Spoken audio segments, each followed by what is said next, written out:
So Costas, in the book you talk about the kind of S-curve, and I'd like you to perhaps explain a little bit more to the audience about that and how that process works. The S-curve, so everything evolves according to an S-curve, you could say. Anything which changes will always go through, let's say, a period of not being very ideal or good or well-functioning, then all of a sudden rapidly increase in performance and efficacy and ideality, you could say, and then taper off again. And depending on which lens you look through, whether it's a business lens or a product lens or even a human lens, you could say, you can probably see where on the S-curve you are. You need to act differently accordingly. I think what is misunderstood in the business world, let's say the world of MBAs, is that every S-curve is followed by the next S-curve and that it's all clean and just happens naturally. The reality is when you get to the top of the S-curve as a business, that's when you're probably making the most money, when you're most efficient, and also when you're most likely to go out of business soon, because whatever is happening in that industry you're in, it's reached the end of its maturity. It cannot get any better than this. Whereas in the meantime, somewhere, someone in a shed, probably in another country, is thinking about a way to dramatically improve, again, all the barriers that industry or that market is say, bumping up against. But the problem is, if you would be doing that as a big blue chip, a big corporate environment, corporate business, the next S-curve, it actually starts a lot lower than where the previous one ended, because that's a drop in efficiency, which you will see.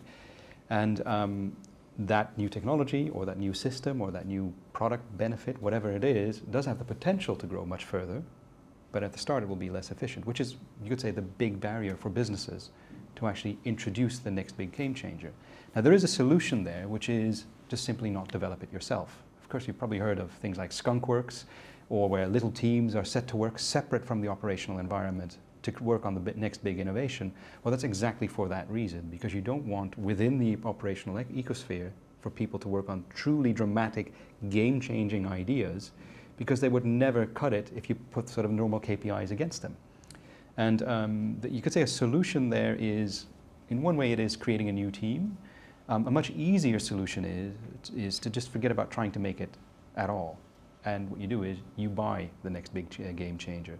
And that's, I think, personally is where a lot of big blue chip businesses are missing the trick, because when new ideas are offered to them, literally by the inventors who invented them, with their tiny little peanuts businesses, working with tiny little budgets and generating almost no revenue, the question is, as a big blue chip, how do you recognize those that actually have the potential to completely overtake your own business and then invest in them at the right time, or just buy them? And because you don't need to develop everything from scratch. That's the thing. People are developing new ideas within your category everywhere all the time.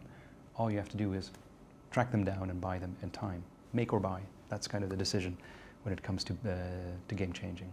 Well, it's interesting you're going to say that, because one of the things I wanted to ask you is to say, should a big business just not bother innovating at all? I mean, and what I meant by that is this kind of cynical view, but when you think that, you know, the creativity, the entrepreneurial kind of spirit, then most blue chips, if they're honest, there are a few exceptions to that, and I accept those, but most blue chips just really aren't geared up for it at all. And is it easier for them to just go and buy smaller companies and smaller that are already doing it and actually say, you know, we don't innovate, that's not us, we'll just go buy others? I mean, is that a strategically a better approach for most businesses? That would be a bit cynical indeed, but you could make a case that the real game-changing, the radical side of innovation, that's probably easier to buy.